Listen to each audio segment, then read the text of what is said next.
बोलिए, यहाँ पे थोड़ा सा रुकते हैं। तो इसमें बताया जा रहा है कि कृष्ण भावनामृत आंदोलन का पर्पस क्या है। तो कृष्ण भावनामृत आंदोलन का पर्पस ही है साधु बनाना, है ना, साधु को क्रिएट करना है। तो वास्तव में साधु कौन है? तो साधु के विषय में कुछ क्वालिटीज बताई गई है। सबसे अभी देखा जाए तो तीन क्वालिटीज के विषय में अभी हमने चर्चा करी है। सबसे पहला क्वालिटी क्या है? तितिक्षवा। ये तितिक्षवा बेसिकली क्या है? टॉलरेंस, है ना। तो ये बताते हैं कि जैसे मतलब ये आभूषण है, साधु का आभूषण है। नॉर्मली सोने की चेन और बाकी लोगों का अलग अलग गहना होता है ना, उसी तरह साधु का गहना है तितिक्षवा।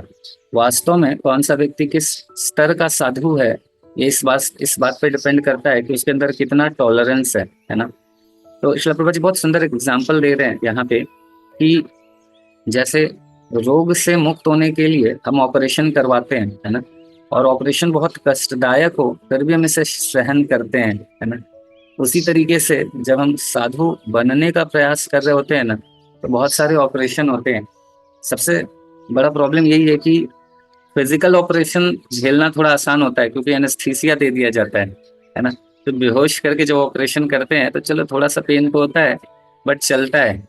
बट ये जो इमोशनल ऑपरेशन होता है ना, वो फिजिकल ऑपरेशन से ज्यादा पेनफुल होता है। एक्चुअली हर चीज में जितना सटल लेवल में जाएंगे उतना ही बैंड बजेगा, मतलब थोड़ा सा और बढ़ जाता है थोड़ा सा प्योरिफिकेशन काइंड ऑफ।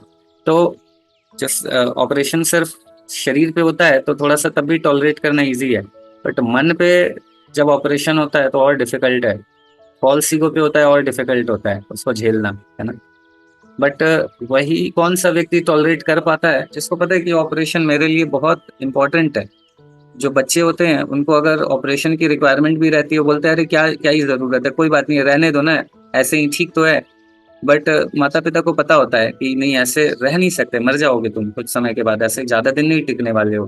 बट बच्चा उस समय नहीं समझ पाता है, मेरे को लगता है कि अरे ठीक है कोई बात नहीं, वो ऑपरेशन में इतना पेन होगा तो। बट पता होता है माँ बाप को ना कि ये पेन कुछ समय के लिए, बट उसके बाद एक बार जब ऑपरेशन हो गया फिर सब कुछ एकदम बढ़िया हो जाएगा, है ना, बहुत स्वस्थ जीवन जी सकता है। तो उसी तरीके से हमारा भी जो फॉल्स ईगो का ऑपरेशन जब तक नहीं होगा ना, तब तक अब जीवन भर कुछ ना कुछ परेशान ही रहेंगे हम। बट एक बार वो फॉल्स फॉल्स ईगो का एक दो बार ऑपरेशन होता है ना। तो कई बार बोलते हैं ना कई सेटिंग में ऑपरेशन होता है, जैसे दांत वात की भी सर्जरी होती है तो एक बार में तुरंत सारा नहीं आरसीटी वारसीटी कर देते हो, कई सेटिंग लगाते हैं। तो इसी तरह फॉल्स ईगो का भी कई सेटिंग में ऑपरेशन होता है अलग अलग तरीके से। बट यही समझना है कि जब तक ये निकलेगा नहीं तब तक तो पेन रहेगा ही रहेगा, है ना, तब तक कष्ट होगा ही, तब तक दांतों में दर्द होगा ही। दांत दर्द भी झेलना कितना मुश्किल होता है ना। तो उसी तरीके से ये फॉल्स ईगो का तो सबसे खतरनाक है, सबसे खतरनाक पेन ये फॉल्स ईगो का है। तो उसको कई सेटिंग लगा लगा के ना तोड़ना शुरू करते हैं। तो इसी को टॉलरेट करना बड़ा इंपॉर्टेंट है, उस पेन को उसको कर दिए तो फिर हम नेक्स्ट लेवल पे चले जाएंगे। प्रॉब्लम यही है कि इससे बाहर निकल ही नहीं सकते, ये बिना ऑपरेशन के खत्म ही नहीं होने वाला है, ऑपरेशन होगा ही होगा, है ना। तो हम सभी का होता ही रहता है। हाँ एक एक तरीका है उस ऑपरेशन से पेन से बचने में कि हम बहुत अच्छे से ध्यान पूर्वक जप करें, बट वो हम करेंगे नहीं क्योंकि हम वो और डिफिकल्ट है, वो और डिफिकल्ट है ना। ध्यान पूर्वक जप करने का प्रयास करना तो उससे भी ज्यादा डिफिकल्ट है। तो क्या ही करेंगे भगवान, सर करना ही पड़ता है। तो ये मिक्स रहता है, जितना हम अच्छे से ध्यान पूर्वक जप करें तो फिर वो थोड़ा ऑपरेशन थोड़ा कंपैरेटिवली इजी हो जाएगा। बट वो ज्यादा डिफिकल्ट है ना, वो ज्यादा डिफिकल्ट है। तो फिर भगवान थोड़ा हेल्प करते हैं। जैसे मेरा ये अनुभव रहा है कि जब जब मेरा जप का थोड़ा हरि बोल होता है तो फिर भक्त लोग हरि बोल करना शुरू करते हैं, है ना। तो कुछ ना कुछ या मैनेजमेंट में कुछ प्रॉब्लम, मतलब कुछ ना कुछ ऐसा हरि बोल होना शुरू हो जाता है। तो मैं प्रभु जी से एक बार शेयर कर रहा था सिद्धांत चैतन्य प्रभु जी से, तो प्रभु जी यही बोले कि देखो प्यूरिफाई तो होना है, या तो जप से हो लो या तो फिर भगवान करेंगे। भगवान का तरीका थोड़ा सा वही है कि वो बिना एनेस्थीसिया के कई बार बाईपास सर्जरी कर देते हैं, है ना। तो बट वो तो होगा ही होगा, है ना। तो बेहतर है कि अच्छे से ध्यान पूर्वक जप करो। तो बट फिर भी कुछ चीजें तो जब हम उतना शुद्ध जप तो कर नहीं पाएंगे, तो इसलिए थोड़ा मोड़ा ये तो जरूरी होगा ही होगा, तो उसके लिए रेडी रहें, है ना।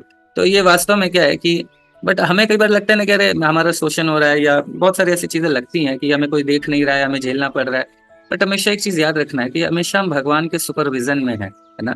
हमने जिस दिन माला उठाई है ना उसी दिन से हम सिर्फ माया के सुपरविजन में नहीं है, भगवान के सुपरविजन में, राधा गोविंद जी के सुपरविजन में, श्रील प्रभुपाद जी के सुपरविजन में, हमारे आचार्यों के सुपरविजन में, सब हमें देख रहे हैं। वी आर नॉट अलोन, हम बिल्कुल अकेले नहीं है। और ऐसा नहीं है कि हमारे साथ कुछ भी हो जाएगा। तो ये तपस्या, मतलब ये जो टॉलरेंस है, इसको बढ़ाने का तो प्रयास करना चाहिए, है ना।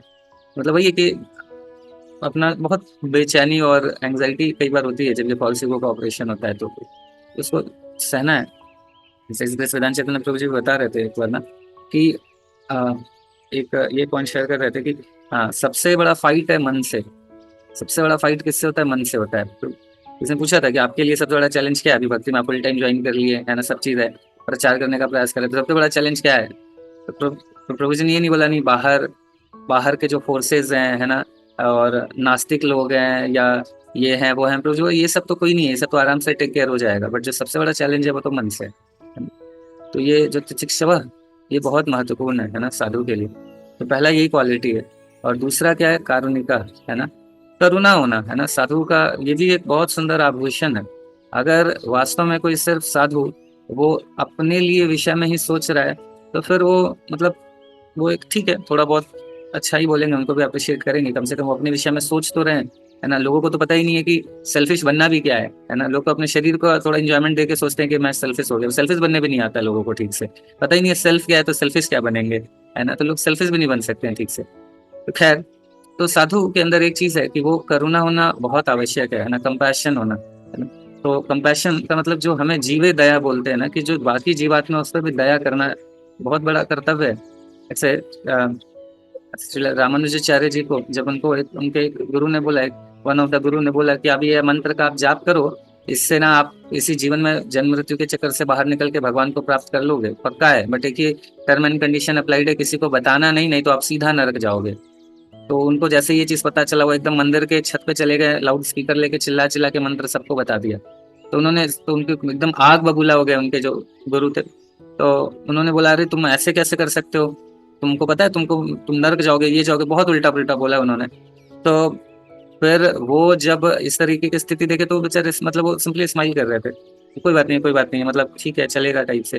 तो बोले तुमको समझ में नहीं आ रहा है, तुमको नर्क जाना पड़ेगा, ये वो ऐसा करके बोले। तो उन्होंने फिर हाथ जोड़ के और बहुत विनम्र भाव से बोला कि अगर इतने सारे लोग भगवान के धाम चले जाए और उनको कष्ट से छुटकारा मिल जाए, तो मेरे जैसा इनसिग्निफिकेंट जीव अगर नर्क जा भी रहा है तो क्या प्रॉब्लम है ना, क्या ही दिक्कत है।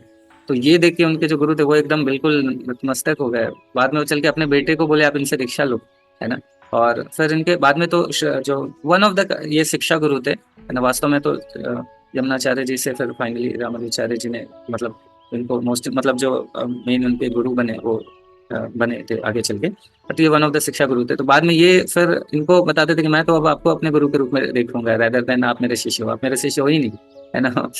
तो मैं इस लेवल तक पहुंच नहीं सकता जिस लेवल तक आप चले गए हो, ऐसा करके उन्होंने बोला। तो ये जीव दया बड़ा इंपॉर्टेंट है ना। जीव दया अगर नहीं है ना, तो बताते हैं कि ये सभी के लिए, मतलब जैसे अभी शिखा माता जी जाके भारत से बाहर जाके प्रचार कर रही हैं, है ना, तो भगवान ने भेजा इनको।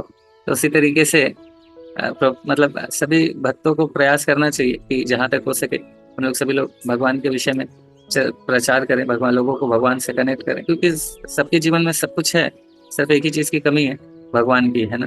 भगवान ऐड हो जाएंगे तो सब कुछ आ जाएगा। तो प्रयास ये करना है। तो यही जीव दया है। और तीसरा जो बताया जा रहा है साधु के विषय में कि वो सभी को रिस्पेक्ट देता है ना, अमानी न मान देना।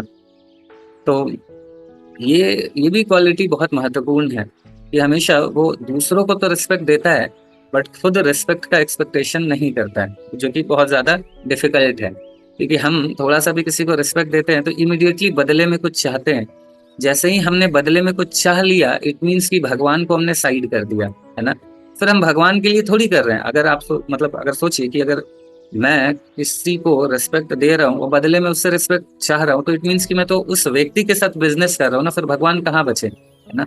जैसे मान लीजिए कि मैं अगर किसी व्यक्ति को कुछ सर्विस दे रहा हूँ, उसके बदले में पैसा ले रहा हूँ, है ना, तो ये एक तरीका है। दूसरा क्या है कि कंपनी मुझे हायर करती है, कंपनी मुझे सैलरी देती है और बोलती है इनको तुम सर्विस दो। तो उस कंडीशन में जब मैं हायर्ड हूँ एक कंपनी के द्वारा, तो उस कंपनी के क्लाइंट को अगर सेवा दे रहा हूँ तो कुछ पैसा नहीं एक्सपेक्ट करूंगा, है ना। क्यों? क्योंकि मैं तो हायर्ड हूँ कंपनी के द्वारा, है ना, होता है ना। फिर कोई भी एक्सपेक्टेशन नहीं होता है, क्लाइंट से थोड़ी हम पैसा मांगते हैं, तो कंपनी का क्लाइंट है। तो उसी तरीके का अगर हम किसी को रिस्पेक्ट दे रहे हैं और बदले में रिस्पेक्ट एक्सपेक्ट कर रहे हैं, इट मीन्स कि अभी तक हमारा ये पर्सनल लेवल बिजनेस ही चल रहा है, है ना। अभी तक हम अपने आप को भगवान का नहीं समझे हैं, अभी तक हम ये नहीं समझे कि भगवान के द्वारा हम हायर हो चुके हैं, है ना। तो ये एक्सपेक्टेशन इसी बात को प्रेजेंट करता है, इसी बात को बताता है कि अभी तक हम अपने आप को भगवान का समझ ही नहीं रहे हैं, इसलिए हम दूसरे से एक्सपेक्ट कर रहे हैं। वो बिजनेस डीलिंग चल रही है अभी तक। जिस दिन भगवान का समझ लेंगे तो फिर हम तो भगवान की सेवा कर रहे हैं ना, फिर हम दूसरा रिस्पेक्ट दे रहे नहीं दे रहे प्रभावित ही नहीं होंगे उससे, है ना। तो वो तीसरा बहुत महत्वपूर्ण क्वालिटी है ना। अमानी न मान देना, है ना, दूसरों से मान कर रिस्पेक्ट नहीं करना और सभी को मान देना, है ना। हर किसी को कोई अभक्त है उसको भी मान देते हैं हम, क्योंकि वो भी भगवान, उसको मनुष्य जीवन दिया है तो वो भी तो बिरला है ना। अगर भगवान ने मनुष्य जीवन किसी को दे दिया तो वो भी तो बिरला है ना। तो वो भी कोई साधारण तो नहीं है ना। वो भी अपने आप में बहुत बड़ी बात है। और मनुष्य जीवन में भी अगर किसी को भगवान ने, आप सोचिए कि मनुष्य जीवन ही देना अपने आप में कितनी बड़ी बात है। और उस मनुष्य जीवन में भी भगवान ने किसी को भक्ति दे दी है, तो वो कितना rarest of the rarest of the rare हो गया। वैसे rarest of the rarest of the rare के प्रति अगर हमें कितना सम्मान देना चाहिए उसको, है ना। कितना भगवान ने उसको मतलब दे के रखा है कि मनुष्य में भी भक्ति दे दी है। मनुष्य जीवन इतनी आसानी से तो नहीं मिलता है। तो ये चीज हम समझेंगे इन बातों को ना, तो फिर ये अमान ही न मान देना बहुत डिफिकल्ट नहीं होगा। और यही अमान ही न मान देना वास्तव में अगर हम कर रहे हैं तो इट मीन्स कि हम फिर साधु बन रहे हैं, है ना। तो ये चीज है। और तो ये तीन क्वालिटी है, तीन क्वालिटी के विषय में हम लोग आज इसको नोट कर सकते हैं और आज इसको मनन कर सकते हैं कि हमने कितनी इन तीनों में से कितनी क्वालिटी डेवलप की है ना। तो बाकी सबको रिस्पेक्ट देंगे तो अगेन डेफिनेटली जो देवी देवता हैं उनको भी हम बहुत रिस्पेक्ट देते हैं, है ना। तो रिस्पेक्ट देने में वास्तव में कोई भक्ति कर रहा है तो उसका जो देवी देवताओं के साथ संबंध है वो और अच्छा होगा, वो और इम्प्रूव होगा। क्योंकि उसको पहले देवी देवताओं को एज ए मतलब उनसे कुछ बिजनेस टाइप का उसका डीलिंग रहता था, बट अब क्या है, वो भगवान के एक भक्त के रूप में उनको देखेगा, तो और रेस्पेक्ट वास्तव में बढ़ना चाहिए। अगर अगर वास्तव में कोई भक्ति जेन्युइनली कर रहा है ना, तो उसको देवी देवताओं से कोई द्वेष या कुछ ऐसा कंपटीशन या ये नहीं होगा, रेदर देन रेस्पेक्ट बढ़ेगा, है ना। तो ये है, तो ये सारी चीजें हमने डिस्कस करी। तो ये सब एक साधु कैसे कर सकता है, तो वो भी आज बताया गया है। तो श्रील प्रभुपाद जी बता रहे कि ये सब कैसे कर सकता है ना। अब उसका बाईपास सर्जरी हो रही है उसके ईगो की, विदाउट एनेस्थीसिया, इतना टॉलरेट करना, दूसरे जीव के ऊपर दया करना, उसमें भी एनर्जी और टाइम और एफर्ट्स तो लगते हैं, तो वो भी जीवे दया भी डिफिकल्ट है कि नहीं। और तीसरा, सभी को रिस्पेक्ट देना और खुद से रिस्पेक्ट की एक्सपेक्टेशन, ये तो और डिफिकल्ट है, तो सबसे डिफिकल्ट है। तो ये तीनों कैसे कोई एक साधु कर सकता है, तो उसको उसको फिर वो कहाँ से, उसको स्ट्रेंथ एनर्जी कहाँ से मिल रही है, तो उसको मिल रही है स्ट्रेंथ और एनर्जी कृष्ण कथा से, है ना। तो ये जो वो भजन करेगा ना, यही जिस भजन जितना हमारा स्ट्रांग होगा, हमारा हमारा जितना श्रवण स्ट्रांग होगा, जितना हम भगवान के विषय में कृष्ण कथा करेंगे, चर्चा करेंगे, जितना अच्छा नाम जप करेंगे, उतना ही ये तीनों कर पाएंगे, है ना। और अगर नाम जप कृष्ण कथा ठीक से नहीं होगी तो फिर ये तीनों चीज भी नहीं होगा। ठीक है, ठीक है। तो यहाँ पे हम लोग रुकते हैं, किसी का कुछ प्रश्न है तो डिस्कस कर सकते हैं। हरे कृष्ण।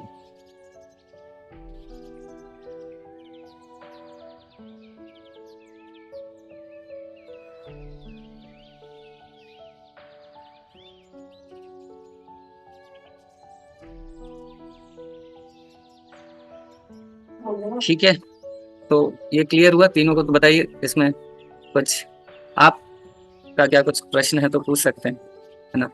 और इसको में भी कहीं नोट वोट करना चाहिए हम लोगों को कि हमें सभी को वर्क करना चाहिए। शिव भी बहुत सारे, एक्चुअली हर एक ब्रह्मांड के लिए ब्रह्मा विष्णु महेश होते हैं माता जी। तो ये जो ब्रह्मा जी हैं वो रहते हैं, शिव जी रहते हैं, और एक विष्णु हैं, तो ये तीनों एक एक ब्रह्मांड को संभालते हैं। ऐसे तो ऐसे अनेकों अनेकों ब्रह्मांड है।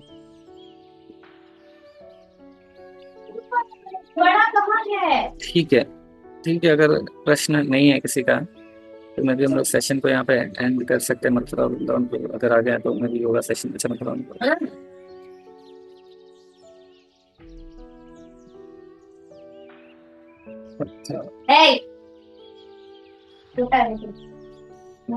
मथुरा प्रभु भी ज्वाइन कर रहे हैं, तो तब तक किसी का कुछ प्रश्न है तो पूछ सकते हैं। मैं को तब तक प्रभु जी को कॉल कर लेता हूँ।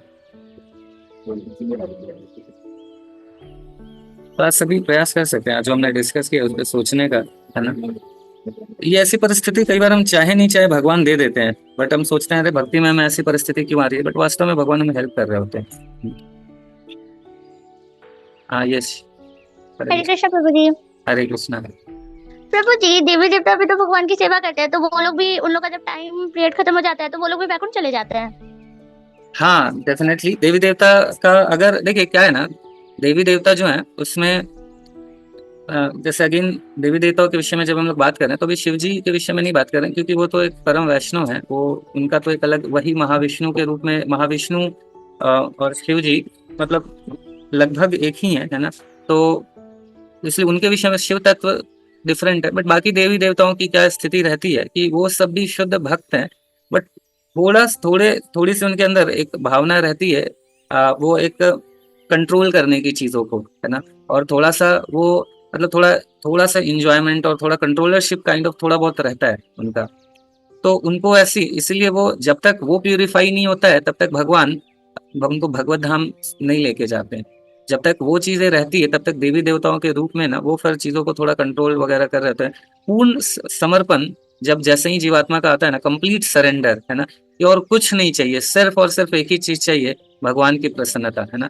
जैसे उनको फिर ना पावर चाहिए, ना पोस्ट चाहिए, ना पोजीशन चाहिए, कुछ भी नहीं चाहिए, है ना, कुछ भी नहीं चाहिए उनको, बस एक चीज चाहिए कि भगवान की प्रसन्नता। तो वैसे लोगों को फिर सीधा भगवत धाम प्राप्त होता है। बट जब तक वो नहीं आता है तब तक प्योर डिवोशन मतलब बहुत अच्छे से शुद्ध भक्ति एकदम सब कुछ कर रहे हैं, बट थोड़ा सा है कि कुछ पोस्ट भी मिले, है ना, थोड़ा सा पोजीशन से भी आ सकती है कि थोड़ा ये मिल जाता तो अच्छा रहता, है ना। तो फिर भगवान उनको सब चीज दे रहे होते हैं, बट साथ साथ में वो थोड़ा सा पोस्ट पोजीशन भी दे देते हैं, है ना। तो वैसा है। ठीक है, आई होप कि क्लियर होगा। तो अगर वहां पे फिर वो सारा जब रोल एंड रिस्पॉन्सिबिलिटी निभाते हैं, एंड जब फिर उसमें से लगता है कि यार ठीक है अभी हो गया, मतलब इट्स ओके, अभी अभी इतनी अब इच्छा नहीं है अभी इसकी, अब तो सच में बिल्कुल भगवान को सिर्फ प्रेम ही करना और कुछ भी इच्छा नहीं बची है, तो वो फिर देन भगवत धाम ट्रांसफर हो जाते हैं। बट जब तक वो थोड़ा डिजायर रहता है तब तक फिर वो ऐसा करते हैं। ठीक है, ठीक है, फिर हम लोग यहाँ पे सेशन को एंड करते हैं फिर। हरे कृष्णा, हरे नाम प्रभु की जय, श्रील प्रभुपाद की जय। Hare Krishna, Hare Krishna, Krishna Krishna, Hare Hare, Hare Rama,